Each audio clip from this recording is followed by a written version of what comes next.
Hello and welcome to Business Today Television.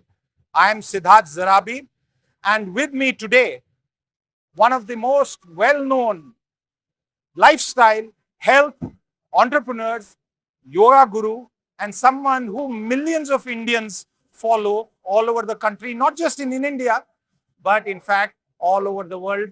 Swami Ramdev ji, Swami ji, नमस्कार, प्रणाम। बहुत बहुत धन्यवाद।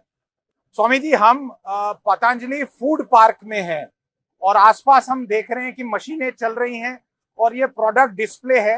आज पतंजलि केवल योग नहीं बट अपने एफएमसीजी प्रोडक्ट्स के लिए जाने जाने वाली कंपनी है। तो सबसे पहला सवाल, ये एफएमसीजी और ये जो हार्ट है ऑपरेशन का, इसके बारे में थोड़ा आप हमारे दर्शकों को बताएं। देखो, फूड की तो वर्ल्ड की सबसे बड़ी कंपनी हमारा बनाने का लक्ष्य ही है पतंजलि को। भारत में तो फूड की सबसे बड़ी कंपनी ऑलरेडी पतंजलि बन चुका है। अब जहां तक रही बात पर्सनल केयर की, डेंटल केयर की, हेयर केयर की, स्किन केयर की, उसमें आप ये पतंजलि का पुराना अवतार देख रहे हो, ये नया अवतार है उसका।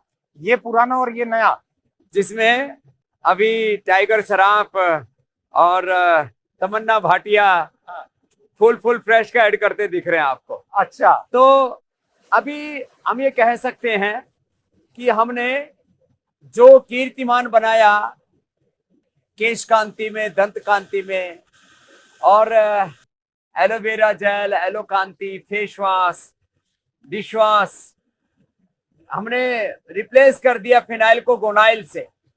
और जो एक सिंथेटिक कॉस्मेटिक, सिंथेटिक मेडिसिन, उसे नेचुरल मेडिसिन, नेचुरल कॉस्मेटिक की तरफ अब दुनिया में एक नया प्रवाह, एक नया कीर्तिमान, एक नया जोश जुनून जो जागृत हुआ है, उसमें बहुत बड़ी भूमिका पतंजलि की है।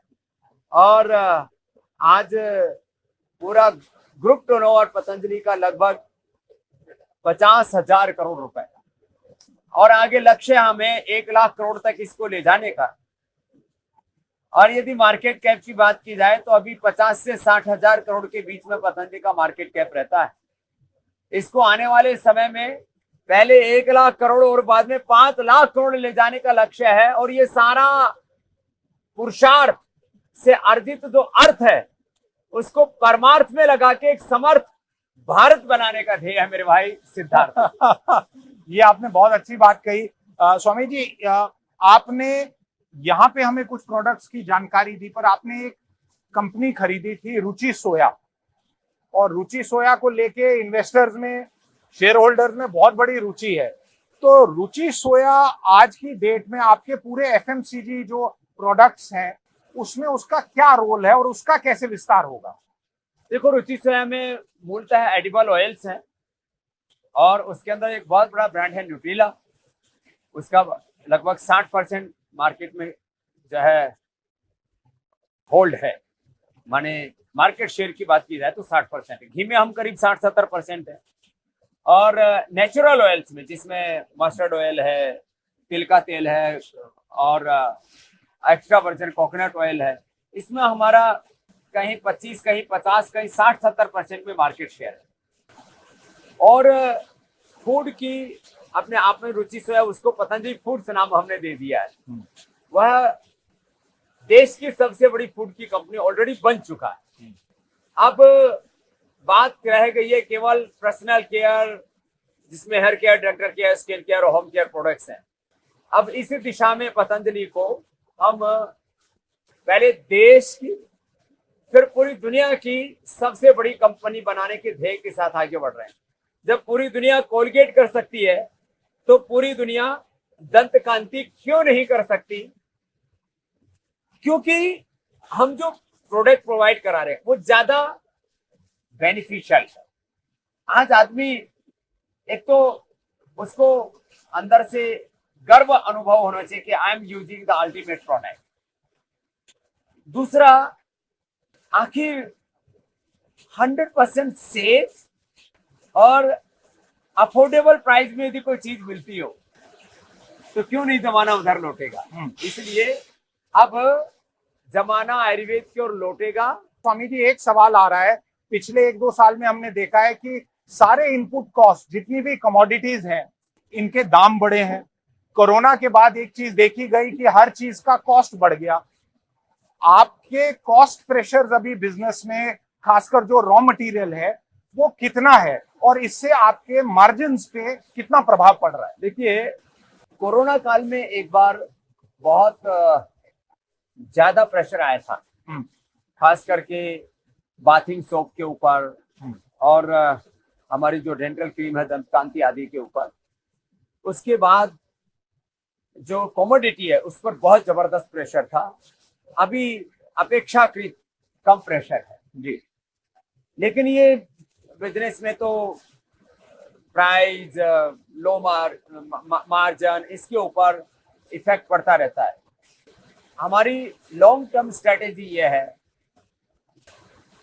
कंफर्टेबल प्राइस के ऊपर क्वालिटी प्रोडक्ट्स लोगों को दिया जाए। और जो मोदी जी ने आज से कई वर्ष पहले कहा था, वोकल फॉर लोकल, लोकल को बनाना है ग्लोबल जी। इस आत्मनिर्भरता को साकार करेगा पतंजलि। 10 साल पहले जब मेरी बातचीत आपसे हरिद्वार में ही दूसरी फैसिलिटी में हुई थी, उस टाइम एक बात मुझे ध्यान आता है, आपने कही थी कि हम बहुत सारा एडिबल ऑयल जो है वो हम इंपोर्ट करते हैं। आज भी काफी इंपोर्ट पे हम निर्भर हैं। दाल भी कई बार इंपोर्ट करनी पड़ती है। तो इसको लेके और इसका प्रभाव आपने कुछ और अलग तब से किया है और इसका प्रभाव क्या पड़ रहा है? हम एडिबल ऑयल में भारत आत्मनिर्भर बने, इसके लिए लगभग 20 लाख एकड़ जमीन पर पाम प्लांटेशन करने वाले हैं, जिसमें अभी हम 2.5-3 लाख एकड़ से ज्यादा पार कर चुके हैं। करीब 5 लाख एकड़ की नर्सरी हमारे पास, प्राइमरी सेकेंडरी नर्सरी तैयार है जी। आने वाले 5 से 7 सालों में हमारा लक्ष्य है कि हम 20 लाख एकड़ पाम प्लांटेशन करेंगे। उसके अलावा चाहे वो सरसों है, चाहे मूंगफली है, चाहे नारियल है, जितने भी जो भारत के अपने ऑयल हैं, ट्रेडिशनल ऑयल्स, उनके ऊपर भी काम करेंगे। हमारा लक्ष्य है 2 से 3 लाख करोड़ रुपए जो हर वर्ष बाहर जा रहा है जी एडिबल ऑयल्स के नाम पर, इसको रोका जाए। इससे देश की अर्थव्यवस्था मजबूत होगी, देश की करेंसी मजबूत होगी और देश के किसान समृद्ध होंगे।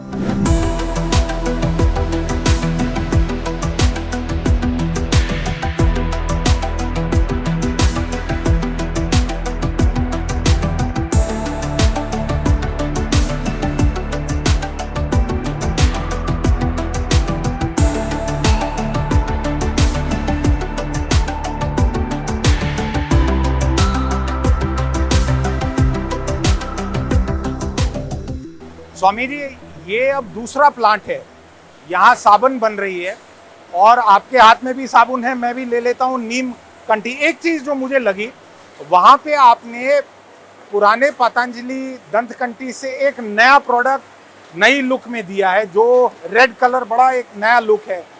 साबुन की भी लुक बदली है कि साबुन ऐसी ही है? साबुन में हमने नीम, हल्दी, एलोवेरा से लेकर के 80% नारियल से, नारियल के तेल से 80% नारियल का ऑयल है। ऐसे हमने साबुन में भी काफ़ी इनोवेशन किए हैं, शैम्पू में हमने काफ़ी इनोवेशन किए हैं, केश कांति में माने जिनके पूरे बाल उड़ गए थे उनके नए बाल उगा दिए। तो कंटिन्यू न्यू इनोवेशन हमारे, मुझे भी खरीदना पड़ेगा Swami ji. Dental care, skin care में चलता रहता है और आपकी भी खेती उजड़ने से बचा लेंगे। खेती उजड़ने से बचा लेंगे। पर क्योंकि हम यहाँ पे साबुन की बात कर रहे हैं, आपके अलग अलग प्रोडक्ट की, एक सवाल जो इन्वेस्टर्स में है कि ये जो वित्तीय वर्ष अभी पीछे बीता है, इसमें रेवेन्यू कहीं ना कहीं फ्लैट रहा है, ऐसा क्यों हुआ? देखिए, मार्केट में ऐसा बीच बीच में होता रहता है, एक सिचुएशन पर आकर के मार्केट ठहर जाता है, लेकिन आगे जनसंख्या बढ़ रही है, कंजम्पशन बढ़ेगा ही बढ़ेगा, लोगों की इनकम भी बढ़ रही है। जो मिडिल क्लास और अपर मिडिल क्लास है उसकी इनकम तो बढ़ ही रही है। और अभी जो पतंजलि के प्रोडक्ट्स हैं वो लोअर इनकम को भी टारगेट करके हैं। हम 10 रुपये का भी साबुन देते हैं और हम 50 रुपये का भी साबुन देते हैं। मीडियम क्लास को भी हम टारगेट कर रहे हैं और कुछ प्रीमियम प्रोडक्ट्स हमने लॉन्च किए हैं शावर जेल से लेकर के और माने जो हाई क्लास के लिए, तो सभी कैटेगरी को फुलफिल करने के लिए मार्केट आगे अभी ग्रोथ पर ही रहेगा। इसमें कोई डिक्रीज होने का या अभी कहीं पर एक जगह ठहराव का भी कोई स्थान नहीं। स्वामी जी, एक चीज़ हमने पाई है कि एफएमसीजी में नहीं और कुछ कैटेगरीज में भी, जैसे टू व्हीलर्स में हमने देखा कि ग्रामीण भारत में सेल कम हो गई पिछले दो साल में लगभग। कहीं ना कहीं ये संकेत आ रहे हैं कि ग्रामीण अर्थव्यवस्था में कमजोरी के कारण, लोगों के हाथ में कम पैसा होने के कारण सेल कम हुई है। क्या एफएमसीजी में भी ऐसा पाया जा रहा है? इसके कारण भी ठहराव है? ग्रामीण भारत में अभी अर्थव्यवस्था का बूस्ट आएगा। देश की सरकार का भी फोकस अब गांव, गरीब, मजदूर, किसान पर होगा और जिस तरह से सरकार की नीतियां चल रही हैं उससे लगता है कि आने वाले समय में ग्रामीण अर्थव्यवस्था को बूस्टर डोज मिलेगी। स्वामी जी, एक चीज़ हमने देखी कि जब महंगाई आती है तो कंपनीज अपने प्रोडक्ट का दाम वही रखती हैं पर उसकी क्वांटिटी कम कर देती हैं। तो क्या आपने भी इस प्रकार से कुछ किया है? हमने ये प्रैक्टिस 99% नहीं की है। बाकी चुनाव के समय बड़ा मुद्दा रहा कि पार्ले जी की बिस्किट 10 से 4 हो गए, तो पतंजलि ने अभी ऐसा नहीं किया है। पतंजलि ने ऐसा नहीं किया है।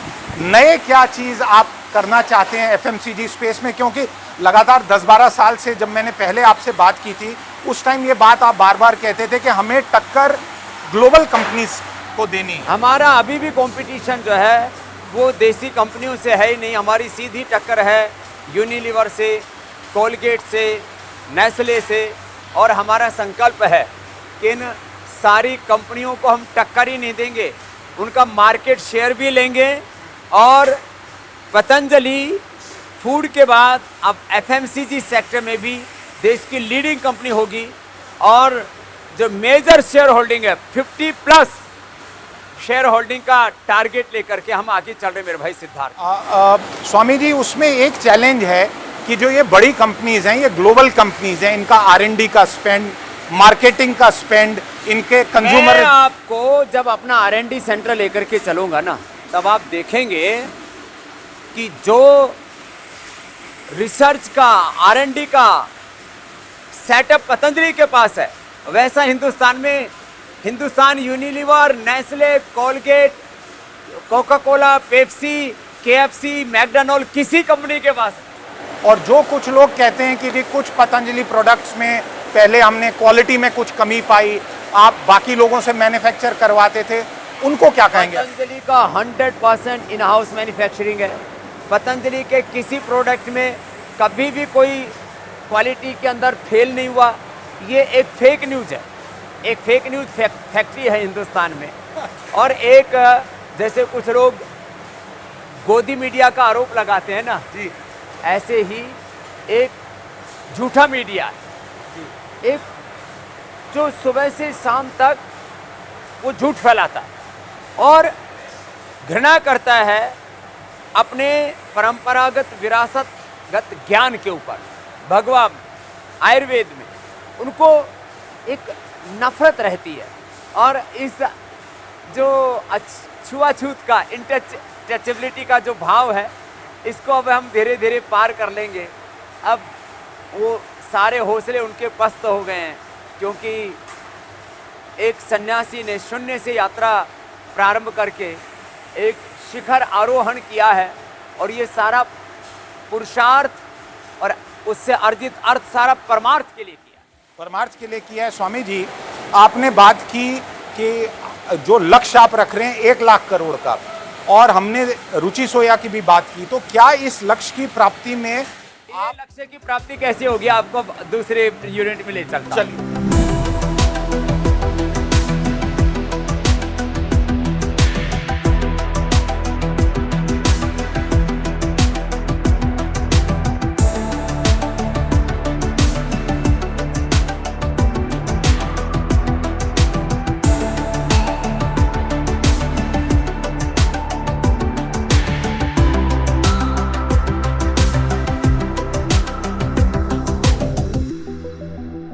हनी की बॉटलिंग हो रही है। और स्वामी जी, हमारी बात जो पहले हो रही थी वो ये थी कि लक्ष्य की प्राप्ति कैसे होगी, क्या आप एक्विजिशन करेंगे कि नेचुरली ऐसे ही ऑर्गेनिक तरीके से बिजनेस को बढ़ाते रहेंगे?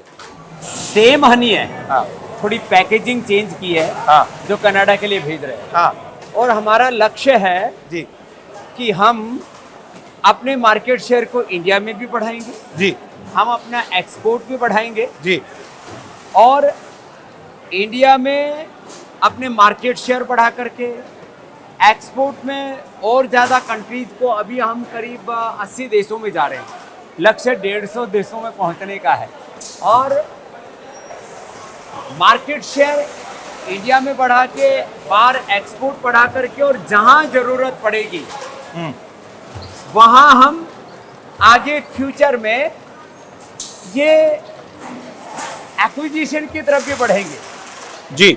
वो अब जैसे हनी जैसा ब्रांड है, इसमें तो हमें किसी के एक्विजिशन की जरूरत ही नहीं है। यहाँ पे लिखा हुआ है specially packed for Gelda foods, north west drive, Mississauga, Ontario, Canada, product of India. एक सवाल, ये प्रोडक्ट ऑफ इंडिया देख के बड़ा प्राइड फील होती है, बहुत प्रसन्नता होती है, पर एक बात स्वामी जी कि पिछले कुछ दिनों में मसालों में मिलावट, पेस्टिसाइड और जगह जगह विदेशों में ये गुणवत्ता पे, क्वालिटी पे सवाल उठाए जाते हैं और ये कहा जाता है कि पेस्टिसाइड ज्यादा हैं। ये क्या समस्या है? देखो, हमने अपने सारे मसालों के इंटरनेशनल जो टेस्टिंग एजेंसी है, हाँ, उससे सारी रिपोर्ट कराई। पतंजलि के एक भी मसाले के अंदर ये जो तमाम, जो कहीं पर एवरेस्ट के ऊपर, कहीं एमडीएच के ऊपर प्रश्न उठे, सिंगापुर से शुरू होकर के और अमेरिका तक और नेपाल तक, ये दरअसल क्या, उनकी सेल्फ लाइफ को बढ़ाने के लिए कुछ लोग प्रोसीजर्स अडॉप्ट करते हैं जी। तो हमको एजिंग को ध्यान में रखते हुए भी जी कोई भी ऐसा काम नहीं करना हाँ। जिससे इंडियन प्रोडक्ट्स की क्वालिटी को लेकर के कोई भी क्वेश्चनिंग हो।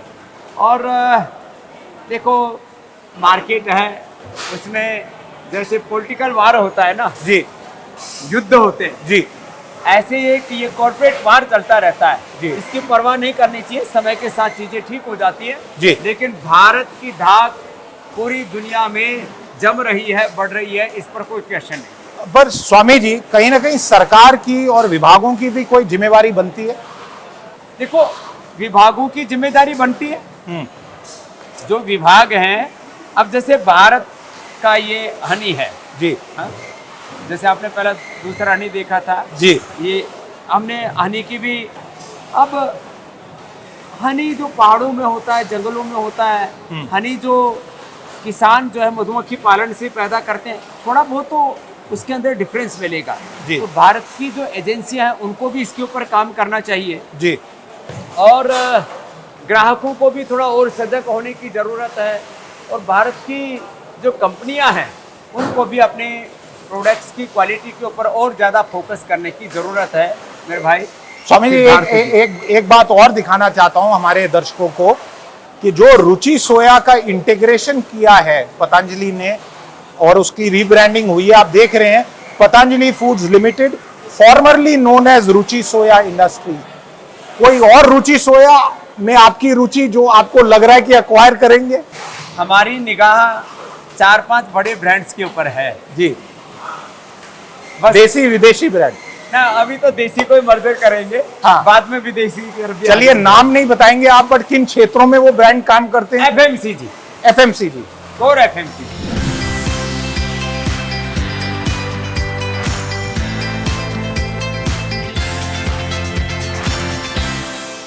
स्वामी जी, हम अब उस बैकएंड में है जहां से शहद पैक हो रहा है और इतनी बड़ी बड़ी जो ये टैंक्स हैं, मिक्सिंग टैंक्स हैं, तो कहीं ना कहीं पे पदार्थ तो शहद है और संभवतः आप लोग ये समझते हो, मिक्सिंग नहीं कहो इसको जी, फिल्टरेशन के लिए, फिल्ट्रेशन और के लिए, उसका जो मॉइस्चर है जी, उसको कंट्रोल करने के लिए। कहीं किसी शहद में थोड़ा ज्यादा मॉइस्चर होता है, हाँ, कहीं उसके अंदर जो मोम और बाकी जो उसके जी, द्रव्य होते हैं, जी, क्योंकि मिक्सिंग में तो थोड़ा अर्थ अलग हो जाता है। मैंने तो केवल टैंक का नाम पढ़ा था मिक्सिंग एंड रॉ टैंक की दृष्टि से, पर आपने ये बात जानकारी दी, ये भी बड़ा एक, देखिए कितनी तकनीक लगती है, कितनी एक प्रकार से साइंस है, पैकेजिंग है। और हमने इस प्लांट में खास खास बात ये देखी कि कितनी महिलाएं यहाँ पे काम कर रही हैं। स्वामी जी, ये तो बहुत एक हमारे यहाँ संसद में तो अभी 33% महिलाओं के आरक्षण की बात की जा रही है जी।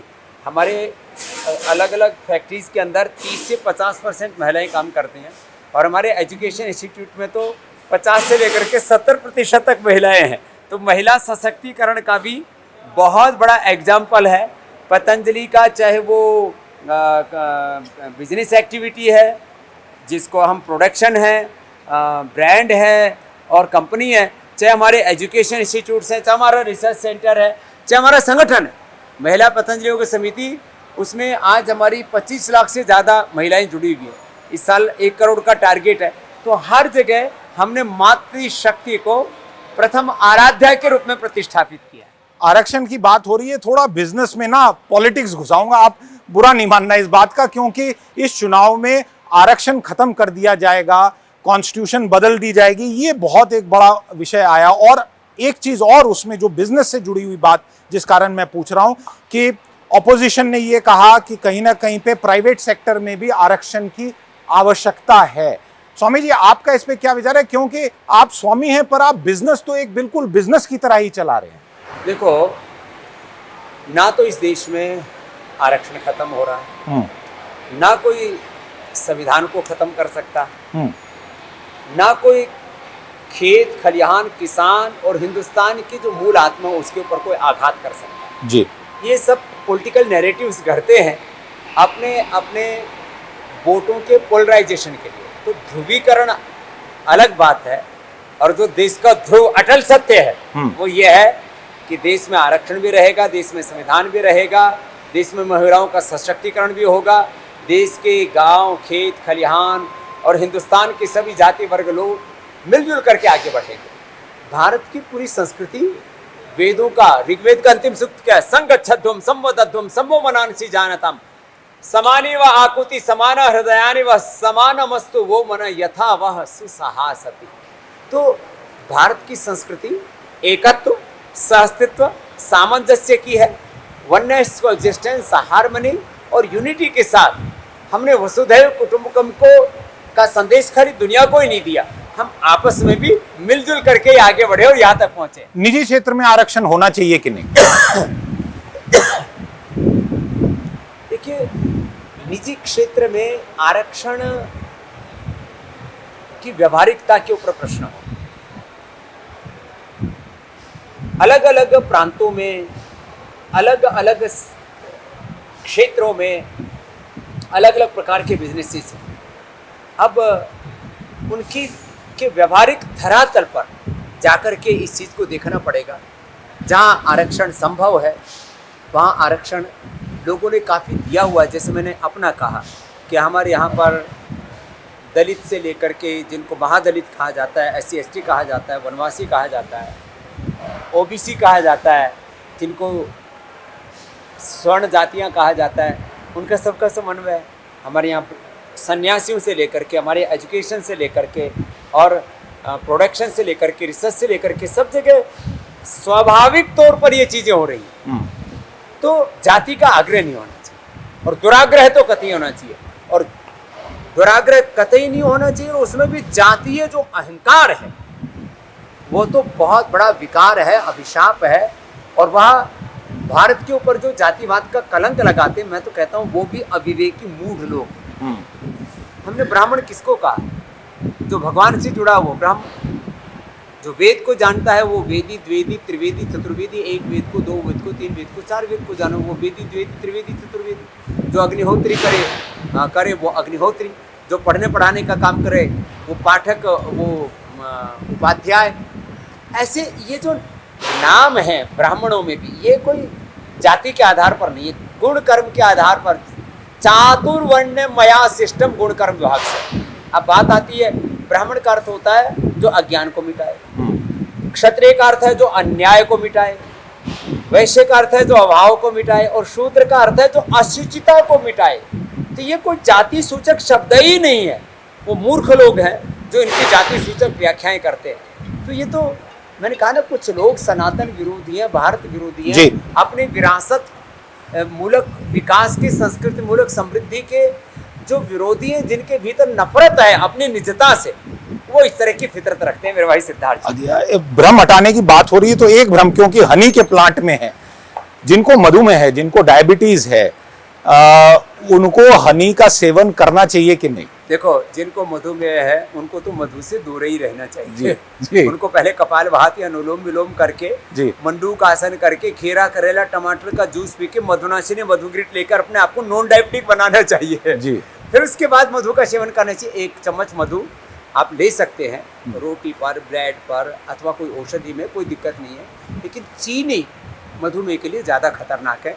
ये तो नेचुरल तरीके से कलेक्ट किया हुआ, मधुमक्खियाँ जो है फूलों के परागों से जो इकट्ठा करके लाती हैं, वही हम लोगों तक पहुंचाते हैं। इसमें जंगलों से भी रो हनी हम कलेक्ट करते हैं, जो किसान मधुमक्खियां पालते हैं। हमने तो जो है वो ऐसा भी हनी तैयार कर रखा है, उसको आप वो स्कैन करके उसके सोर्स के बारे में भी जान सकते हैं कि कहाँ से इकट्ठा किया।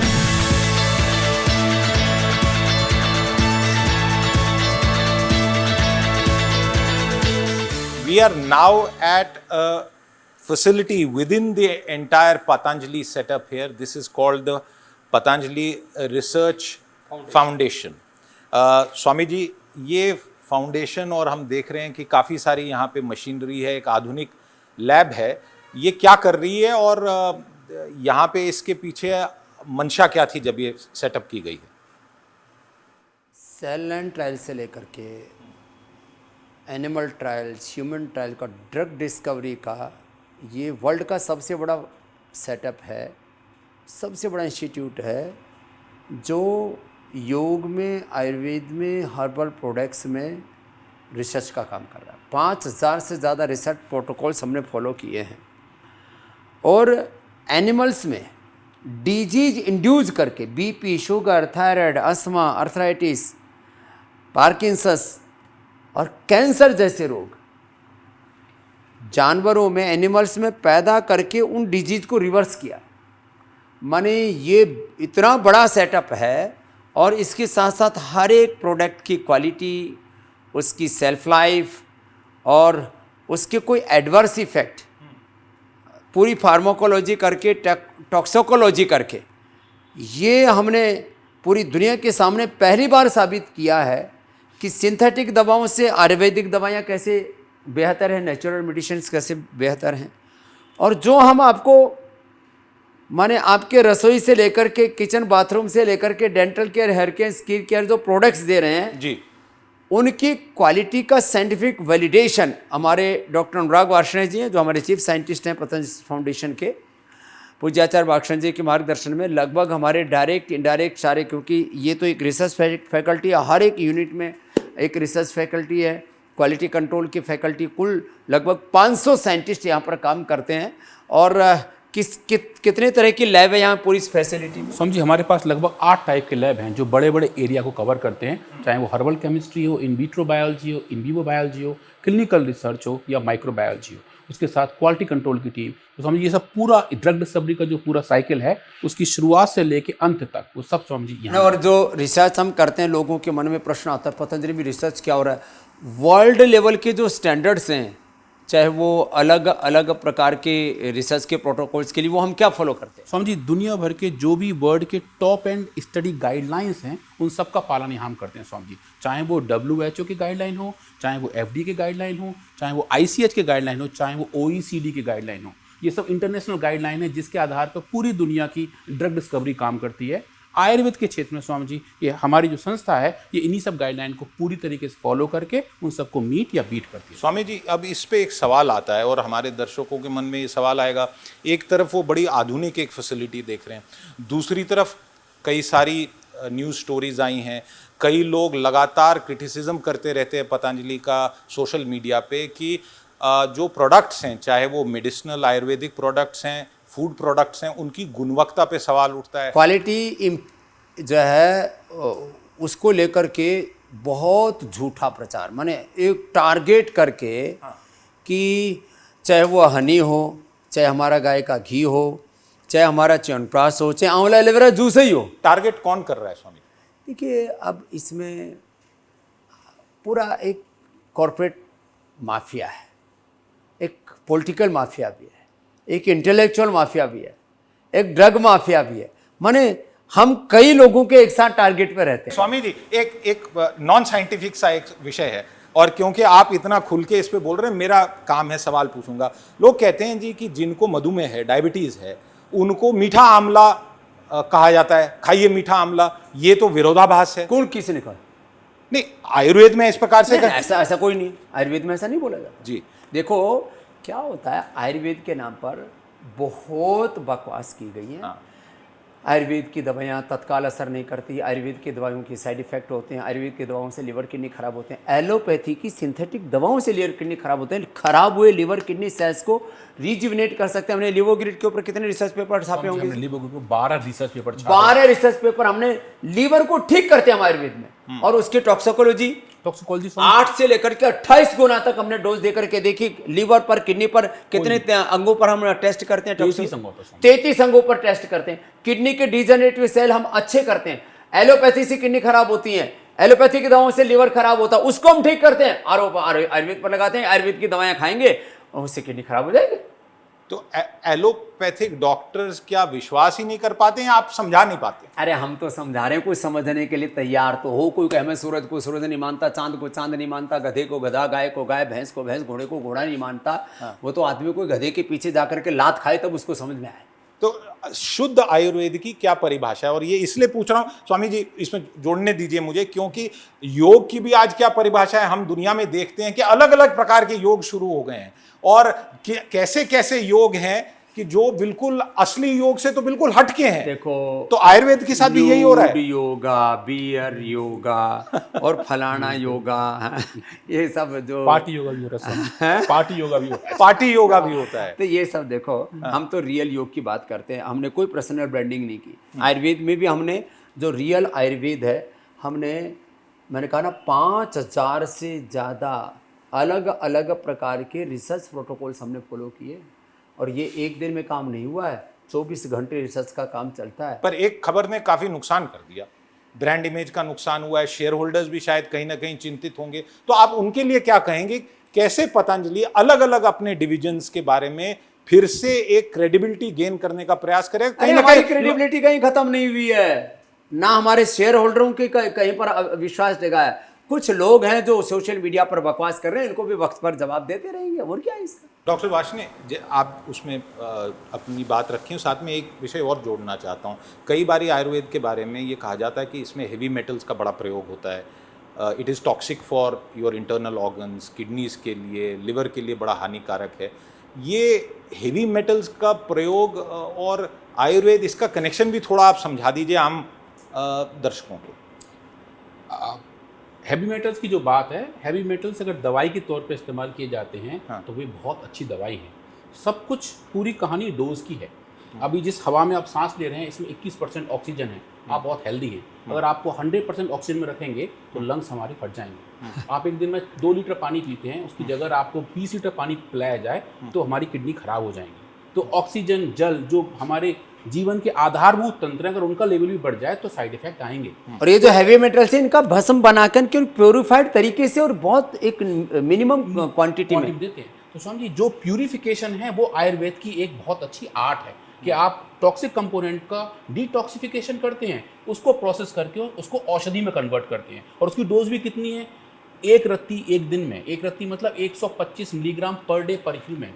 इस डोज पे अगर आप उसको लेकर चलते हैं तो वो आपको औषधि का काम करेगा। वो एक चम्मच थोड़ी खाने की होती है। तो सब पूरी कहानी डोज की है, और ये बिल्कुल अच्छी औषधि है। इनके साइड इफेक्ट उस डोज, और हमने तो भस्मों पर काम किया है, बहुत काम किया हुआ है। हमने काम किया हुआ है पारे की भस्म पे, हमने काम किया हुआ आर्सेनिक की भस्म में, जिसे लोहे की भस्म है, जिसको आप 10 फुट के डंडे से भी नहीं छुएंगे। ऐसे ऐसे मेटल्स हैं जिनकी दवाइयां हैं, आयुर्वेद में डिफाइंड है। और एलोपैथी में भी तो विषय चिकित्सा है स्वामी जी। और आर्सेनिक को एलोपैथिक में भी इस्तेमाल किया जाता है। जिस च्यवनप्राश सेफ है कि नहीं? च्यवनप्राश बिल्कुल सेफ है। और च्यवनप्राश पर पहला रिसर्च पेपर है। च्यवनप्राश इतने सालों से खाया जा रहा है, इतने सारे लोग उस पर काम कर रहे हैं। उसका अब तक का सबसे बड़ा research paper Patanjali research foundation ने पब्लिश किया है। बताया कि कैसे वो एंटी इन्फ्लेमेटरी है। इन्फ्लेमेशन, जो बेसिक रूट कॉज ऑफ सब डिजीज के हैं, उनको कैसे च्यवनप्राश हटाता है, कौन कौन से कारक हैं, कौन कौन से साइटोकाइन्स हैं जो मॉडिफाई होते हैं। पहले कहते थे बाबा के पास रिसर्च का सेटअप नहीं है, अब रिसर्च हो गया तो हम रिसर्च को ही नहीं मानते। तो ये दरअसल दुनिया क्या मान रही है? है स्वामी जी। हाँ। भारतवर्ष के बाहर जितने साइंटिस्ट हैं सब मान वर्ल्ड रहे हैं। के टॉप इम्पैक्ट के रिसर्च जर्नल्स में आप खोल करके देखो, पतंजलि रिसर्च फाउंडेशन, आपको खटाखट मिलेंगे सारे रिसर्च पेपर, और सारी दुनिया मानेगी। ये तो कुछ लोग हैं जो बकवास करते हैं। मैंने कहा ना, एक मीडिया में एक सडन वर्ग है जो नफरत करता है भगवान से, जो नफरत करता है सनातन संस्कृति से, नफरत करता है योग आयुर्वेद से, जो पूर्वजों की अपनी विरासत से, ज्ञान परंपरा से। अभी बस इतना ही बहुत है, इतना ही झल जाए वो ही अच्छा है।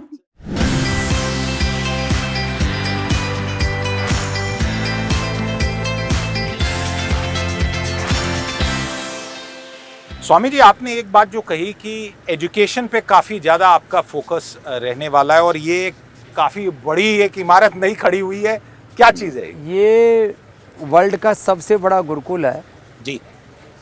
और करीब 500 करोड़ की लगभग लागत से हमने इसको तैयार किया है। 500 करोड़। और ये बेटियों का है, ऐसे ही एक बेटों का गुरुकुल है जी। और इसका मकसद है भारत की गुरु शिष्य परंपरा पर आधारित हमारी भारत की ज्ञान परंपरा और उसमें नूतन अनुसंधान को जोड़ करके, एक तरफ वेद, आयुर्वेद, संस्कृत का ज्ञान, math, physics, chemistry, biology, artificial intelligence, world की 12 लैंग्वेजेस या हम बच्चों को पढ़ा रहे हैं। और हमारा ध्येय है बच्चों के अंदर वो व्यक्तित्व, नेतृत्व और चरित्र घड़ा जाए जो देश ही नहीं दुनिया का नेतृत्व करने में सक्षम हो। ऐसे नागरिकों के निर्माण के लिए ये गुरुकुल बनाए जा रहे हैं। और मैंने बार बार कहा है कि व्यक्ति निर्माण, चरित्र निर्माण के बिना राष्ट्र निर्माण और युग निर्माण अधूरा है। यहाँ पे जो बालिकाएं पढ़ रही हैं, क्योंकि अंदर से आवाज़ भी हम सुन पा रहे हैं, ये कहाँ से आ रही? पूरे देश के अच्छा। लगभग 30 स्टेट से यहाँ पर बच्चे हैं। और आपको जानकर के हैरत होगी, एक बच्चे के ऊपर खर्चा आता है लगभग हमारा 5 लाख का साल का, और सारा और उसमें बच्चों से लेते हैं मात्र 25,000 लगभग, और फीस रख रखी हमने 1,75,000 की, उसमें लगभग छात्रवृत्ति दे देते हैं। अच्छा, तो जो स्किल डेवलपमेंट की बात, क्योंकि आपने कहा कि मॉडर्न एजुकेशन और ट्रेडिशनल नॉलेज दोनों का मिश्रण यहाँ पे करिकुलम में है, स्किल डेवलपमेंट पे बड़ा आजकल फोकस की। ये कहा जाता है कि केवल डिग्री का कोई उपयोग नहीं है, एक्चुअल पढ़े लिखे बेरोजगार लोगों की फौज तैयार करने से कोई मतलब नहीं है। तो हम यहाँ जो कर रहे हैं उसका मकसद है ऐसे बच्चे तैयार करना जो नॉलेजफुल हों, स्किलफुल हों, इनोवेटिव हों, और सबसे बड़ी बात है स्वाभिमान से भरे हुए हों। ऐसे बच्चे जब तैयार होंगे तो वो देश के लिए एक बड़ी भूमिका निभा पाएंगे। स्वामी जी, आपने कहा कि ये बालिकाओं के लिए है, तो जो आप दूसरा बना रहे हैं वो भी इतना ही बड़ा? सेम, हाँ, सेम ऐसा ही है। और कहाँ बन रहा है वो हरिद्वार के बिल्कुल प्रवेश द्वार पर। अच्छा। जो 118 साल पुराना एक स्वामी दर्शनानंद जी ने गुरुकुल महाविद्यालय, गुरुकुल कांगड़ी दोनों साथ साथ हैं, वहीं पर ये दूसरा गुरुकुल बन रहा है। सामने ये 2 गुरुकुल आप यहाँ देख रहे हैं, ये बाईं तरफ और एक ही दाईं तरफ। अच्छा। तो यह भी इसी श्रृंखला में है जी। तो ये पूरा हमारा शिक्षा का एक आध्यात्मिक साम्राज्य है। कोएड क्यों नहीं है? देखिए, एक हमारी परंपरा है कि हम बच्चों को 12वीं तक अलग अलग पढ़ाएं। अच्छा। 12वीं के बाद यूनिवर्सिटी में बच्चे एक साथ पढ़ते हैं। तो स्वामी जी, यहाँ पे एक और आपसे प्रश्न पूछें कि जो कोर एक प्रकार से बिजनेस है, जो कोर कार्य हैं इस संस्था के, उसको छोड़ के नए इनिशिएटिव्स क्या क्या हैं जिन पे काम किया जा रहा है? शिक्षा, स्वास्थ्य, अनुसंधान, और जैसे मैंने कहा आपको, शिक्षा की आज़ादी, चिकित्सा की आज़ादी, आर्थिक आज़ादी, वैचारिक सांस्कृतिक आज़ादी, और फिर देश रोग से, नशा से, बेरोजगारी, गरीबी, भूख, अभाव, दरिद्रता से मुक्त हो और परम वैभवशाली राष्ट्र बने, ये संकल्प है हमारा। स्वामी जी, इन सब में खर्चा कितना आप हर साल लगाते हैं? कुछ अगर नंबर शेयर करें, क्योंकि हर कोई ये पूछना चाहेगा कि आपका सारा कार्य ही एक प्रकार से कॉर्पोरेट सोशल रिस्पॉन्सिबिलिटी है। बड़े बड़े उद्योग तो 2%, 3% सीएसआर में अलग से लगाते हैं। ट्रस्ट का खर्चा साल का लगभग 500 करोड़ रुपए का है। 500 करोड़ तो हर साल हमारा इन शिक्षा, स्वास्थ्य, अनुसंधान के कार्यों में खर्च होता ही होता है। इससे कम नहीं होता। ये सब ऑडिटेड बैलेंस शीट की बात मैं कर रहा हूँ, इससे ज़्यादा ही हो सकता है। चलिए, ये कुछ और नए इनिशिएटिव्स और पतंजलि का एक नया गुरुकुल, बहुत एक सुंदर बड़ी बिल्डिंग एक और ऐसी निर्माण हो रही है, तो आप खुद अंदाज लगा सकते हैं कि कितना एक बड़ा सेटअप, ट्रेडिशनल और मॉडर्न नॉलेज दोनों को मिक्स करके स्किल डेवलपमेंट के आधार पे काम हो रहा है। नीट में, क्योंकि देश में आने वाली पीढ़ी में जो लोग डॉक्टर बनेंगे उनको लेके एक बहुत बड़ा सवाल आ रहा है, और उसमें से टेक्निकल मुद्दा छोड़ देते हैं, बट एक जो बात निकल के आ रही है कि सरकारी मेडिकल एजुकेशन के पीछे लोग बहुत ज़्यादा इंटरेस्टेड हैं। क्योंकि वो सस्ती है, उसकी प्रामाणिकता ज़्यादा है, पढ़ाई अच्छी है, फैसिलिटी अच्छी है, पैसा बहुत नाम मात्र का लगता है। प्राइवेट कॉलेजेस में 25-50 लाख से शुरू होकर के 2 करोड़ तक तो MBBS डॉक्टर बनने में लग जाते हैं, और फिर उसके आगे जो एडवांस स्टडी करते हैं, MD आदि करते हैं, और जो सर्जरी आदि के कोर्स में जाते हैं, 4-4 करोड़ पे एक बच्चे के आधा जीवन भी उसमें निकल जाता है।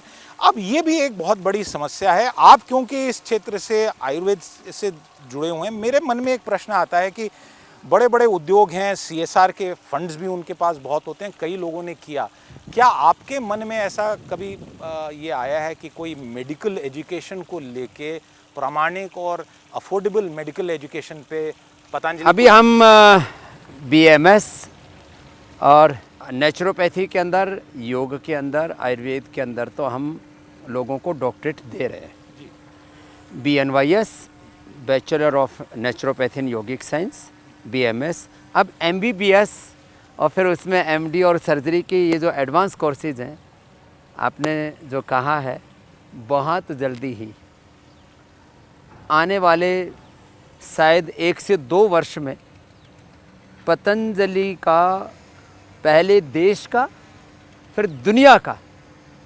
सबसे बड़ा MBBS कॉलेज और वर्ल्ड की सबसे बड़ी एजुकेशन की यूनिवर्सिटी, सभी तरह से, इंफ्रास्ट्रक्चर से लेकर के, वहाँ के करिकुलम से लेकर के, पाठ्यक्रम से लेकर के, पेडोलॉजी से लेकर के, तो मेरा लक्ष्य है कि एजुकेशन की सभी धाराएं भारत से प्रवाहमान हो। और जो आपने MBBS वाला कहा है, इसमें एक किसान का बालक, एक गरीब मजदूर का बच्चा भी पढ़ कर के डॉक्टर बन सके, और वो एक अच्छा डॉक्टर बन कर के लोगों की सेवा कर सके, लूट खसोट करने वाला ना बने। ये इस लक्ष्य की ओर हम आगे बढ़ रहे हैं। जल्दी ही आपको ज़मीन पर, धरातल पर आपको ये पतंजलि का, अभी इस साल तो आपको हमारा सुपर स्पेशलिटी हॉस्पिटल देखने को मिलेगा, जिसमें हम सारी लीवर, किडनी, हार्ट, ब्रेन की सर्जरीज करेंगे नाम मात्र के मूल्य पर, कोड़ियों के भाव, और बाद में आपको MBBS कॉलेज भी पतंजलि का देखने को मिलेगा। चलिए, ये बहुत बड़ी आपने हमसे बात शेयर की।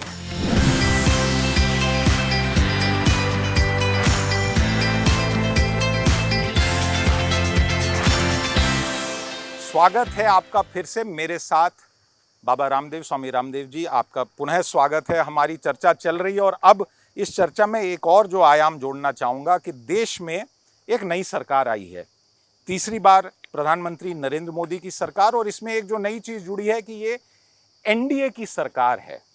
आप सामाजिक विषयों पे भी कई बार टिप्पणी करते हैं, राजनीतिक विषय पे मैं आपसे एक टिप्पणी चाहता हूँ कि ये जो एक नई सरकार बनी है, नया समूह बना है, इससे आप क्या एक्सपेक्ट करते हैं और इनके लिए क्या प्रायोरिटीज़ होनी चाहिए? देखिए, BJP की सरकार, मोदी सरकार, अब NDA की सरकार, नाम जो भी बोले, लेकिन ये पूर्ण बहुमत की सरकार है, इसमें स्टेबिलिटी है, किसी भी प्रकार की अस्थिरता में नहीं देखता। सरकार की नीतियों में, नीयत में और नेतृत्व में कोई बहुत बड़ा परिवर्तन नहीं है। सरकार ने जो एग्रीकल्चर से लेकर के, इंडस्ट्री से लेकर के, हेल्थ, एजुकेशन, इन्वायरमेंट, और एक पूरी अपनी देश की नीतियों के साथ जो विदेश नीति को लेकर के जो मोदी जी ने एक अपना वैश्विक नेतृत्व का एक उभार जो दिया भारत को, भारत की प्रतिष्ठा का वर्धन किया। तो इसमें किसी भी तरह का मैं उसको सामाजिक दृष्टि से देखूं, आर्थिक दृष्टि से देखूं, राजनीतिक और मजहबी दृष्टि से देखूं, तो किसी भी प्रकार का कोई ऊहा-पोह, कोई उथल-पुथल नहीं दिखता और सरकार एक सही दिशा में चलेगी। हाँ, इतना ज़रूर है विपक्ष मजबूत हुआ है, तो ये तो अच्छी बात होती है लोकतांत्रिक मूल्यों की मजबूती के लिए। और किसी भी विषय में जब सरकार कोई राय मशवरा करती है, किसी संदर्भ में सरकार सोचती है, तो उसमें सभी प्रकार के पहलुओं का समावेश हो जाता है। तो मुझे तो ऐसा लगता है कि इसमें सभी प्रकार से राष्ट्र का भी मंगल होगा और देश सही दिशा में आगे बढ़ेगा। स्वामी जी, इस बारी जो वर्डिक्ट आया है उसमें से एक बात ये भी निकल के आती है कि जो कृषि क्षेत्र है, ग्रामीण भारत है, वहां से नतीजे कहीं ना कहीं भारतीय जनता पार्टी के लिए एक संकेत देते हैं। और इस बारी एक डर कॉन्स्टिट्यूशन को लेके भी उठा कि कॉन्स्टिट्यूशन बदली जाएगी, ऐसा तथाकथित एक आरोप लगा। शायद भारतीय जनता पार्टी को उसका खमियाजा भुगतना पड़ा है। तो इसमें से खासकर कृषि क्षेत्र के लिए, ग्रामीण भारत के लिए आपके हिसाब से क्या मैसेज है और किस प्रकार की सरकारी नीतियों की आवश्यकता है? देखिए, वोट का पोलराइजेशन एक तो मजहबी तौर पर बहुत ज़्यादा होता है, फिर नीतियों के तौर पर भी कुछ ना कुछ लोग उस दिशा में अपने अपने हिसाब से कुछ चीज़ों को तय करने की कोशिश करते हैं। लेकिन ये बात एकदम पक्की है कि इस सरकार के लिए एक बड़ी चुनौती होगी। 3 तरह के वोटों को, अपने वोटर्स को कहें या 3 तरह की जो भारतीय नागरिकों का जो समूह है, उनको अपने साथ जोड़ने की। एक जो लाभार्थी लोग थे, जिसमें किसान भी थे, जिसमें ओबीसी वर्ग भी है, और दूसरा जो हिंदुत्व के प्रति, वो हिंदुत्व वाले तो सपोर्ट करते ही इस गवर्नमेंट को, और तीसरा एक वो वोटर है जो चाहता है कि भारत विश्व की सबसे बड़ी आर्थिक, राजनीतिक, सामरिक, शैक्षणिक महाशक्ति बने। तो विकसित भारत का जिसको सपना लेकर के मोदी जी आगे बढ़ रहे हैं। हम ये देख रहे हैं कि ग्रामीण भारत में विकास की बहुत संभावना है और उसमें किसानों की आय को दोगुना कैसे किया जाए, ऑर्गेनिक एग्रीकल्चर की और कैसे बढ़ाया जाए। एग्रीकल्चर में खाली ट्रेडिशनल क्रॉप्स ही नहीं, उसके साथ एक इंटीग्रेटेड अप्रोच लेकर के एक इंटीग्रेटेड एंड सस्टेनेबल जो ग्रोथ और डेवलपमेंट है, उस दिशा में कैसे आगे बढ़ाया जाए। इसमें पूज्य आचार्य श्री भी काफ़ी बड़ा कार्य कर रहे हैं पतंजलि में, वो भी थोड़ा इस में अपना दृष्टिकोण रखें। आचार्य जी, इस बात में ये जोड़िए कि ग्रामीण भारत में और कृषि क्षेत्र में आज आवश्यकताएं क्या है? शायद सरकार सुन के उस पर कुछ कार्रवाई करे। और हम जानते हैं कि अब जो कृषि मंत्री हैं वो इतने एडमिनिस्ट्रेटिव एक्सपीरियंस वाले मध्य प्रदेश से आए हैं, जिन्होंने वहाँ पे मध्य प्रदेश में उन्होंने कृषि के क्षेत्र में बहुत पहले सीएम रहते हुए भी बड़ा विकास किया, कार्य किया, और मध्य प्रदेश को विशेष कर के एग्रीकल्चर के क्षेत्र में एक देश के अग्रणी राज्य में उन्होंने पहुंचाया। तो विजन निश्चित रूप से है माननीय शिवराज सिंह जी के पास। पुनरअपि जो माननीय प्रधानमंत्री जी का स्वप्न था, digital agriculture, farmers income doubling, उसको लेकर के पतंजलि ग्राउंड लेवल पर बहुत सारा काम किया है। ऑर्गेनिक फार्मिंग की बात हो, नेचुरल फार्मिंग जिसको प्राकृतिक खेती का एक माननीय प्रधानमंत्री जी ने नारा दिया था, तो सभी क्षेत्रों में पतंजलि ने करीबन 20 स्टेट में लाखों फार्मर्स को ट्रेनिंग दिया है। उनका डेटा हमारे पास है कि किस तरह से कम संसाधनों में भी, क्योंकि किसानों का आय 2 तरह से बढ़ाया जा सकता है। एक तो ज़्यादा पैदावार करके, एक लागत को कम करके। तो लागत कैसे कम किया जा सकता है या पैदावार को कैसे बढ़ाया जा सकता है, दोनों क्षेत्रों में काम किया। माननीय प्रधानमंत्री जी ने एक स्वप्न देखा था कि हम मृदा परीक्षण, सॉइल हेल्थ कार्ड का जो उन्होंने एक अभियान चलाया था पूरे देश के अंदर, एक लेवल पर वो प्रोग्राम बहुत ऊंचा चला भी, बहुत सारे स्टेट्स को वो कार्यक्रम दिया गया, पर उसकी व्यवहारिक की बहुत सारी समस्याएं थी। उन समस्याओं को पतंजलि ने दूर करने का प्रयास किया। आज हमारे पास लैब कम है मृदा परीक्षण के लिए, या आज टेक्निकल पर्सन्स की कमी है, इस तरह की कोई इक्विपमेंट्स वगैरह नहीं था। तो मृदा परीक्षण के लिए सॉइल टेस्टिंग पूरा धरती के डॉक्टर के नाम पर हम लोगों ने रिसर्च करके मशीनें डेवलप करी, जो बहुत कम पैसे में एक एक गांव के अंदर लगा करके, जैसे हम लोगों ने SHG के काम किया सेल्फ हेल्प ग्रुप के लिए। अभी माननीय प्रधानमंत्री जी का एक नारा था, अभी उन्होंने इलेक्शन के टाइम पर बहुत बोला कि 3 करोड़ हमको माताओं बहनों को लखपति दीदियाँ बनानी है। तो 3 करोड़ माता बहनें लखपति दीदी कैसे बनेंगी? इसके ऊपर माननीय गिरिराज सिंह जी पिछली बार जब मंत्री थे इस विभाग के, अब तो बदल गया, तो उनके समय पर उन्होंने बहुत मदद करी। हम लोगों ने बहुत सारे माताओं बहनों को लखपति बनाने का, उनके अभियान को पूरा करने का काम हम लोगों ने किया, क्योंकि स्किल डेवलपमेंट का, स्किल ट्रेनिंग का प्रोग्राम है, NRLM का ट्रेनिंग के जो मॉड्यूल्स हैं उसके ऊपर हम लोगों ने बहुत काम किया। और एग्रीकल्चर के साथ जैसे मत्स्य पालन है, मधुमक्खी पालन है, पशुपालन है, हॉर्टिकल्चर है, फ्लोरिकल्चर है, माने एक खेती में खाली ट्रेडिशनल क्रॉप ही नहीं, कृषि की जो विविध आयाम इंटीग्रेटेड करके हम लोगों ने सब काम किया। ये सारा काम हुआ भी, बहुत काम हुए, पर कहीं ना कहीं पे MSP के चक्कर में सारा काम धुल सा गया, या वो आवाज दब गई। और आपने क्योंकि कहा प्रोडक्शन बढ़नी चाहिए, आय बढ़नी चाहिए, तो क्या MSP का मामला फंसा हुआ है? नहीं, MSP क्या है, एक जटिल विषय जरूर है, पर वो इतना जटिल भी नहीं है। MSP होने से पहले MSP को मॉनिटरिंग मैकेनिज्म यदि हम स्ट्रांगली बना लेते हैं।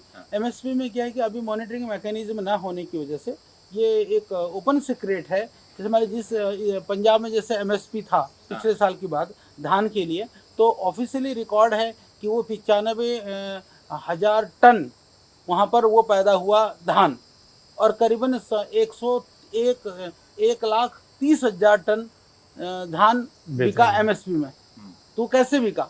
तो बोले जी बिहार से लेकर बॉर्डर पार यूपी तक का जो धान है वहाँ पहुँचा। तो MSP का मैकेनिज्म यदि सेंट्रलाइज करके किया जाए और उनके लैंड होल्डिंग के साथ मॉनिटर करके, इस लेवल का हम लोगों ने टेक्नोलॉजी और रिसर्च हम कर चुके हैं, तो उसका गवर्नमेंट मदद लेना चाहिए, तो हम करने को तैयार हैं। तो MSP बहुत क्रिटिकल नहीं है, बशर्ते MSP उसको कंप्लीट और कम्प्रिहेंसिव लेवल पर यदि पूरे देश के अंदर लागू कर दिया जाए, नहीं तो किसान जहां MSP होता है वहां भागता है। दूसरा, MSP के अंदर जब आपका जो जिसके पास खेत है, किसान है, जो जितने उगा रहा है, उसका यदि हम मैपिंग करते हैं तो किसान का अधिकार है, उसको मिलना चाहिए, और उसको मिलने पर सरकार को बहुत एक्स्ट्रा बर्डन भी नहीं पड़ेगा। ये हमें पूरा मानना है और ये संभव है। स्वामी जी, आपसे ये प्रश्न पूछूंगा, आचार्य जी आप भी इस पे अपने विचार रखें कि एक नया प्रकार से फार्म लॉज लाने का प्रयास हुआ, वो वापस लेना पड़ा सरकार को। MSP का मुद्दा है, तो कहीं ना कहीं पे सरकार को, प्रधानमंत्री नरेंद्र मोदी को, शिवराज सिंह जी को इस पूरे फार्म लॉज को लेके फिर से पुनः शुरुआत करनी चाहिए, और शायद इस बारी ज़्यादा कंसेंसस बना के प्रयास करना चाहिए इम्प्लीमेंटेशन के लिए। देखो, कृषि कानून से खेत खलिहान और किसान हिंदुस्तान की सूरत मूरत बदल जाएगी, ये मुझे सेकेंडरी लगता है। कृषि में कुछ मूलभूत परिवर्तन, जैसे पूज्य आचार्य श्री बालकृष्ण जी ने कहा कि उपज बढ़े, लागत कम हो, कुछ बेसिक चीज़ें, उनको अच्छे से अच्छे बीज मिलें, और सस्ते बीज मिलें, अच्छा फर्टिलाइज़र मिले, बहुत ज़रूरत होने पर इंसेक्टिसाइड्स और पेस्टिसाइड्स भी जो है कम दाम पर मिले, उसका लाभ जो है वो कॉरपोरेट वर्ल्ड को ना मिले, उसका लाभ किसान को मिले, और एक इंटीग्रेटेड अप्रोच कृषि के प्रति ला करके इसमें कानूनों से ज़्यादा ज़मीनी धरातल पर, अब जहाँ वाटर लेवल 250 फीट चला गया वहाँ धान क्यों बोया जा रहा है, वहाँ गन्ना क्यों बोया जा रहा है? तो क्रॉप मैनेजमेंट ठीक से हो, और ट्रेडिशनल क्रॉप्स के साथ जो प्रोग्रेसिव क्रॉप्स हैं, जो कॉमर्शियल ऐसी क्रॉप्स हैं जिनकी वैल्यू बहुत ज़्यादा मिलती है और पूरे वर्ल्ड की फूड सिक्योरिटी को भारत फुलफिल कर सकता है। भारत के अंदर वो श्रम की ताकत है, भारत के अंदर वो ज़मीन भी है, तो हम आधे से ज़्यादा दुनिया की फूड सिक्योरिटी की प्रॉब्लम को सोल्व कर सकते हैं। आप अलग अलग फील्ड में देखेंगे, माने गेहूं चावल से लेकर के शाक सब्जियां फल आदि, चाइना में भारत से अलग अलग जगहों पर 3 से 4 गुना पैदा कर रहे हैं 1 एकड़ जमीन के ऊपर। अब वही, और वेस्टेज भी काफी हो जाती है यहाँ पे, और उसको भी हमें सोचने की जरूरत है। तो कुछ जमीनी परिवर्तन हमें कृषि क्षेत्र में लाने होंगे, केवल कानून से कोई बड़ा उद्धार होने वाला नहीं है। आचार्य जी, स्वामी जी जो बात कह रहे हैं, बस इसमें एक और आपसे बात समझना चाहूँगा कि प्रयास, अनुभव, इंटेंशन भी है और नीति भी है, फिर भी बार बार कहीं ना कहीं कमी रह जाती है। और ऐसा कोई नहीं कह सकता है कि पिछले 10 साल में या उससे पहले भी स्वामी जी कृषि क्षेत्र को लेके बहुत कहा जाता है, बजट में कहा जाता है, स्टेट लेवल पे बहुत कुछ होता है। समस्या यहाँ आके है कि कहीं ना कहीं ट्रस्ट डेफिसिट लगता है हमें आचार्य जी। जो किसान है और जो शासक है उनके बीच में बड़ी गैप है। ट्रस्ट डेफिसिट के साथ एग्जीक्यूशन, हाँ। कि जो नीतियाँ हैं वो ज़मीन पर अवतरित तो हों, उसके लिए क्या करना चाहिए? जो हमने अभी तक जो काम किया है और काम करते हुए, क्योंकि अभी हमारे सैकड़ों लोग इस एग्रीकल्चर के क्षेत्र में अनुसंधान के लिए काम कर रहे हैं, प्री हार्वेस्ट और पोस्ट हार्वेस्ट के सॉल्यूशन के ऊपर हम काम कर रहे हैं, क्रॉप मैनेजमेंट के ऊपर हम कर रहे हैं, क्रॉप डाइवर्सिफिकेशन के ऊपर हम काम कर रहे हैं। आपका जो आज का समय आ गया है डिमांड और सप्लाई का, आज हमारे पास जो है जो डिमांड सप्लाई का जो गैप है बहुत बड़ा है। जो क्रॉप की जिसकी डिमांड है, आज हम बहुत सारे आइटम बाहर से इंपोर्ट भी करते हैं, बहुत सारा हमारे पास इतना एक्सेस है कि उनकी भंडारण की व्यवस्थाएं नहीं है। तो इसका एक कंप्लीट और कॉम्प्रिहेंसिव मॉडल के ऊपर हमको काम करना पड़ेगा। नहीं, मैं इंटीग्रेट ट्रस्ट की बात जो आप बता रहे हैं। दूसरी बात, क्योंकि मैं बात यहाँ आपकी काट रहा हूँ, क्षमा करिएगा, क्योंकि आप जब कृषि क्षेत्र में काम करते हैं तो हम कभी ये नहीं सुनते हैं कि आपके विरोध में, यानी पतंजलि के जो प्रयास हैं उनके विरोध में कोई धरना प्रदर्शन हुआ। बट अगर कोई बड़ी कंपनी, निजी क्षेत्र की कंपनी आती है तो उसका बड़ा डर है किसान में कि कॉर्पोरेट खा जाएगा, कॉर्पोरेट खा जाएगा। ये क्यों? ये उनकी डर, किसानों के डर में काफ़ी कुछ सत्यता है।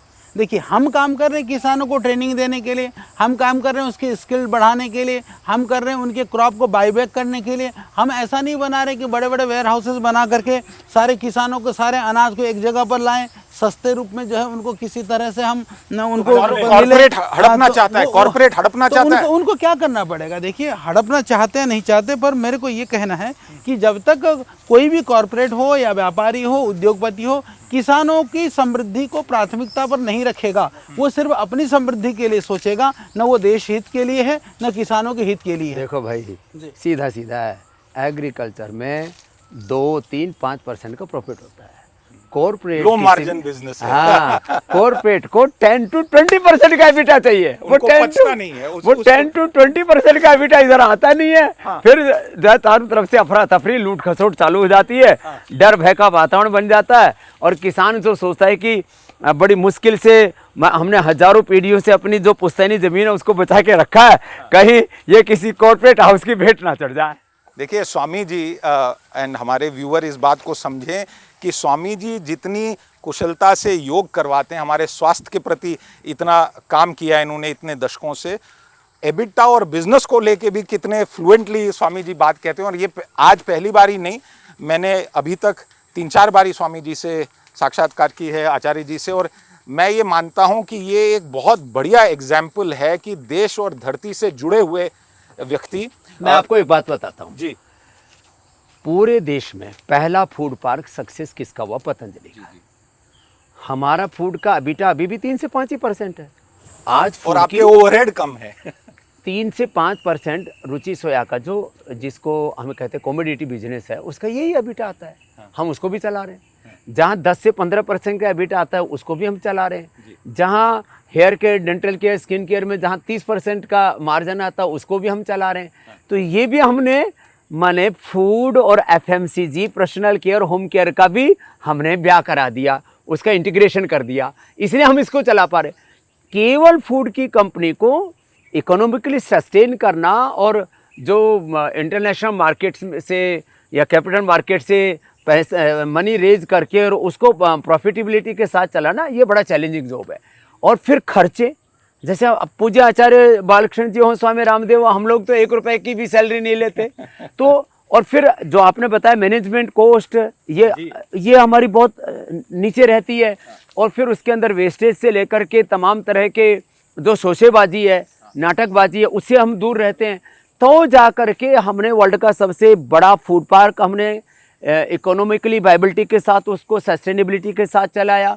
आज हमारे साथ इन्वेस्टर्स भी नेशनल इंटरनेशनल आदि जुड़े हुए हैं। अभी तो हम 50-60 हज़ार करोड़ के बीच में कैपिटल मार्केट में जमे हुए हैं। सपना हमारा पहले 1 लाख करोड़ और बाद में 5 लाख करोड़ का है। लेकिन ये जो सपना है, इसके पीछे एक बहुत दूर की दृष्टि है। बिल्कुल। किसान भी समृद्ध हो, हिंदुस्तान भी समृद्ध हो, और जो प्रोडक्ट यूज कर रहा हो वो व्यक्ति स्वस्थ भी हो। तो एक तरफ आपके रिटेल जो है शेयर होल्डर्स हैं, एक तरफ कैपिटल मार्केट के बड़े बड़े धन्ना सेठों का, बड़ी बड़ी कंपनियों का पैसा है, फिर तीसरी तरफ आपके देश के नागरिक हैं जो कंज्यूमर्स हैं, उनको भी उचित रेट पर दाम मिले और फिर वो हेल्दी प्रोडक्ट मिले। आज हेल्थ बहुत बड़ा इशू है, तो सारे इश्यूज को एड्रेस करके इसलिए मैंने एक शब्द प्रयोग किया, integrated and sustainable business growth और डेवलपमेंट। इसको लेकर के हमें एग्रीकल्चर से लेकर के सभी जो हमारे व्यावसायिक संदर्भ हैं उसमें सोचना पड़ेगा। मैं बात वापस ले जा रहा हूं, आपने हिंदुत्व की बात की और एक टीस काफ़ी हम देख रहे हैं, सोशल मीडिया पे देख रहे हैं और बड़ा परेशान है एक बड़ा तबका हमारे पॉपुलेशन का, जो ये समझ नहीं पा रहा है कि अयोध्या में हार हुई। राम जी का मंदिर बना, हज़ारों साल का एक प्रयास था, लाखों करोड़ों लोगों के मन की इच्छा थी, उसके बाद भी एक राजनीतिक लॉस हुआ। क्या ये बहुत बड़ा लॉस है कि ये राजनीति और इसको हमने धर्म से अलग रख के चलना चाहिए? देखो, राम जी ने ना नामांकन पत्र भरा, ना राम जी की तस्वीर पर किसी ने बटन दबाया, ना राम जी को मुख्यमंत्री बनना, ना राम जी को प्रधानमंत्री बनना। तो हमारे राम जी को माफ करो, हमारा भी नाम रामदेव है, हम भी भगवान राम के नाम से ही जिंदा हैं। तो राम जी ने न नामांकन भरा, न हारे न जीते, इसका संबंध राजनीति से कतई नहीं है। ये जो पॉलिटिक्स चलती है, राजनीति के मानदंड और राजनीति के जो वोटों का ध्रुवीकरण, उसमें कास्ट एक बहुत बड़ा फैक्टर है, रिलीजन एक बहुत बड़ा फैक्टर है, महंगाई, बेरोजगारी, गरीबी, जो स्थानीय मुद्दे हैं वो एक बहुत बड़ा फैक्टर है, स्टेट और नेशनल लीडरशिप और उसका आपस का कोऑर्डिनेशन, और फिर जो कैंडिडेट खड़ा है उसका भी एक बहुत बड़ा विषय है।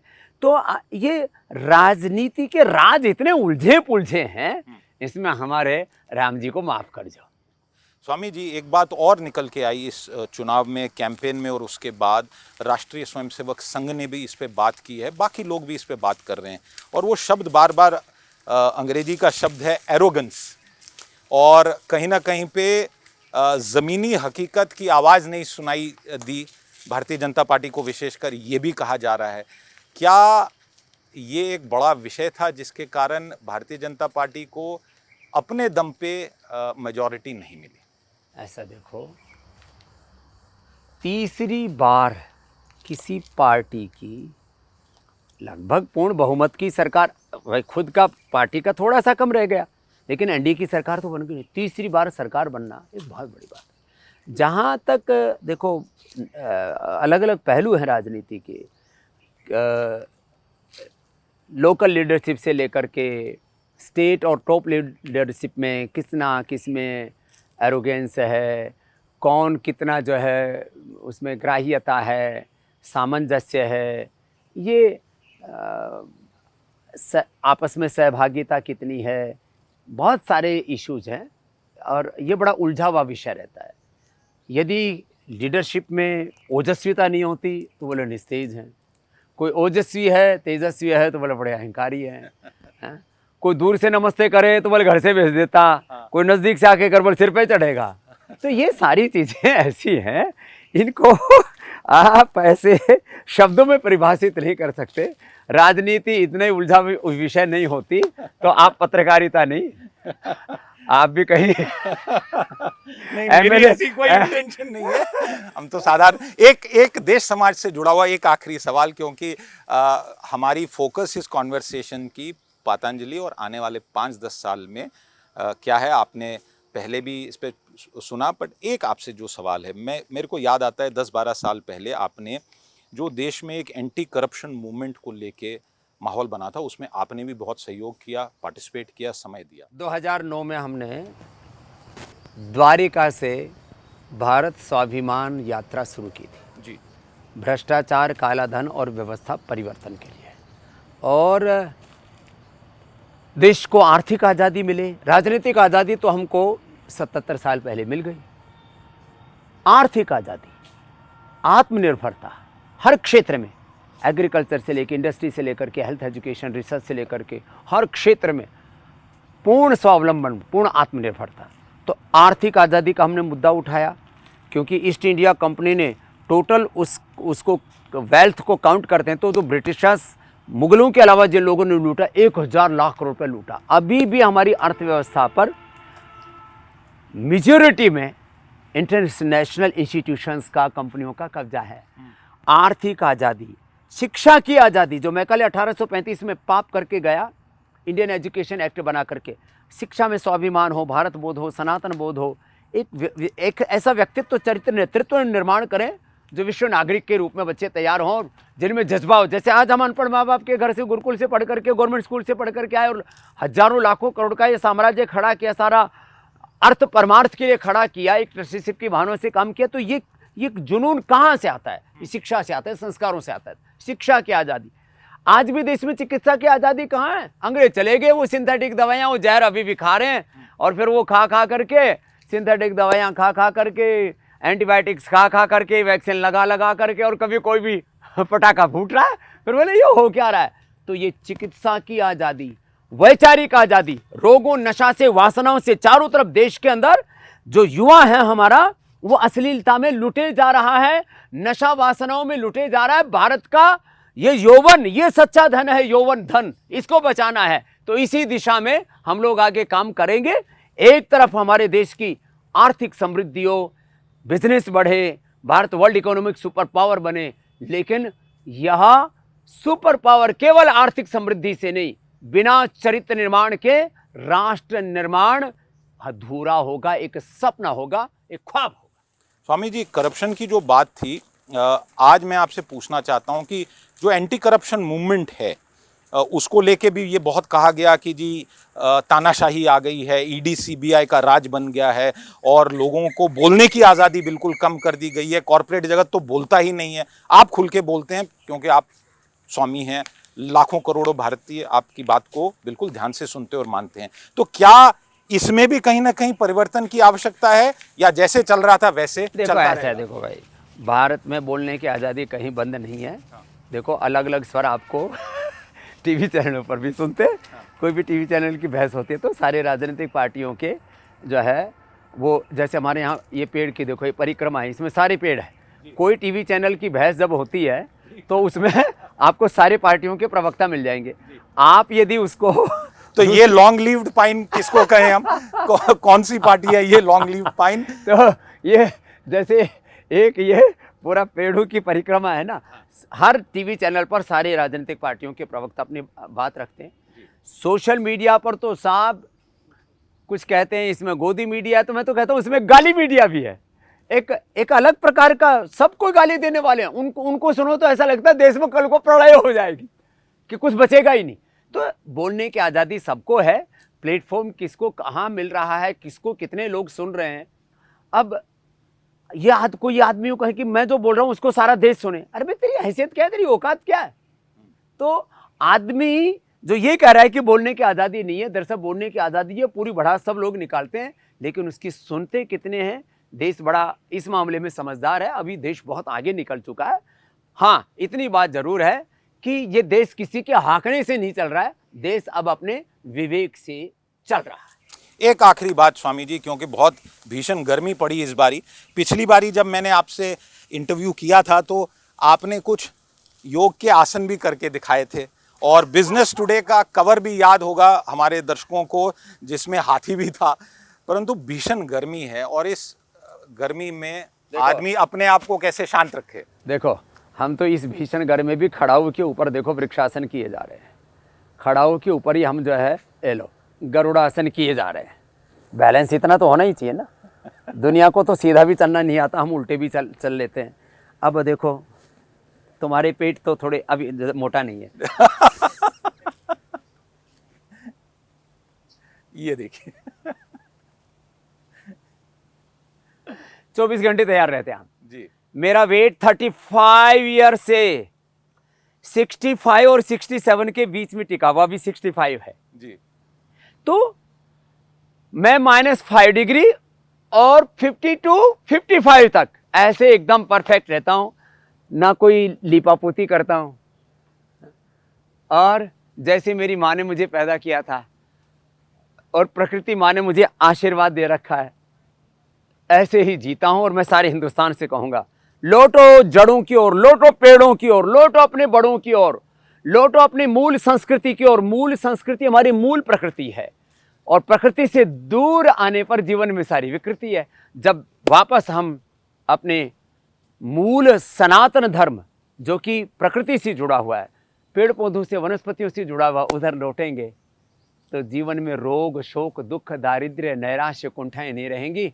जैसे पेड़ पौधे, वनस्पतियां सब खिली हुई है ना, जीवन खिला हुआ होगा। आपने वेट लॉस की बात की स्वामी जी, योग द्वारा वेट लॉस करेंगे या जो आजकल नए इंजेक्शन आ रहे हैं जिसको लेके बहुत ज़्यादा इंटरेस्ट है भारत में भी कि इंजेक्शन लगाओ और वेट घटाओ? देखो, ये फैट कटर्स, ये जो लाइपोसेक्शन, ये बैरिएटिक सर्जरी, ये बहुत खतरनाक खेल है। हम लोगों को नेचुरल वेट लॉस करना चाहिए, natural food, natural medicine, natural lifestyle. मैंने कहा ना, प्रकृति ही मूल और सच्ची संस्कृति है, उधर जितना जुड़ेंगे उतना ही जीवन सुखमय रहेगा। स्वामी रामदेव के साथ हमारी ये खास मुलाकात यहीं पे समाप्त होती है।